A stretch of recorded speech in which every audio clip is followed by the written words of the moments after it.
It's people's bad habits that make them overweight rather than their genes. Even if the last 3 generations of your family were overweight, it doesn't mean that fate has destined you to be a member of the roly-poly club. You have a choice. Like smoking and drinking, obesity can become an addictive pattern of behavior, partly because people adopt a clutch of unhealthy behavior patterns. These can mesh together to create a vicious circle, a sequence of events that reinforces itself by creating a negative feedback loop.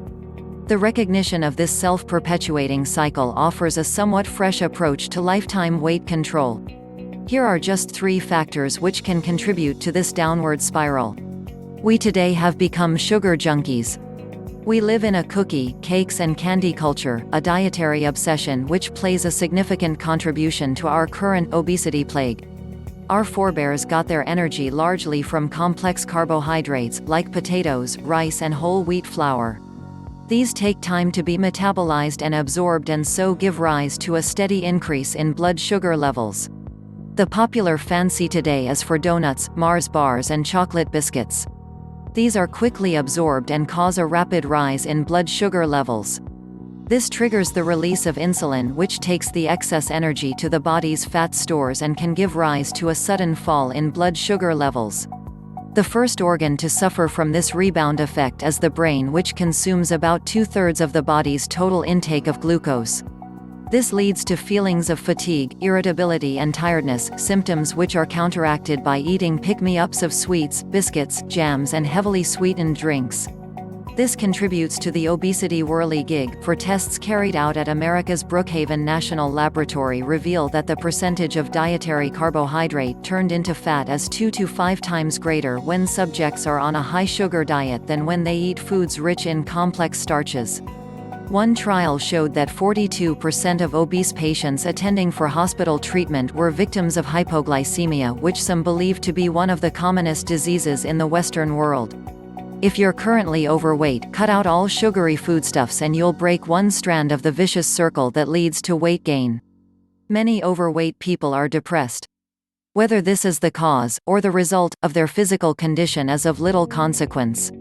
Once the gloominess enters the equation, it matters little whether it arrives as chicken or egg, for one of the regular features of depression is what psychologists refer to as psychomotor retardation. Under its influence, people don't feel inclined to walk, dance or hold a lively conversation, they just want to sit and mope. That state of lassitude adds to both their dejection and their weight, and so the snowball grows. Samuel Johnson was a lifelong sufferer from the blues but discovered that he could lift his mood by forcing himself to take some form of physical action. As he told his friend James Boswell, if a man is depressed, let him take a course in chemistry, or a course of rope dancing, or a course of anything to which he is inclined. The more one does, the less one mopes, the more calories are consumed and the less the desire to comfort eat. Once people are overweight, the dice are loaded against them. The fat they carry in their skin acts as a T-cozy, which makes it difficult for them to lose heat, for a millimeter of fat provides 3 times as much insulation against heat loss as a similar thickness of muscle. In the summer, it's uncomfortable for the Billy and Bessie Bunters of this world to indulge in any form of vigorous physical activity. And in the winter they have less need to consume calories, stoking up their internal fires because they're permanently clad in a duffel coat of fat.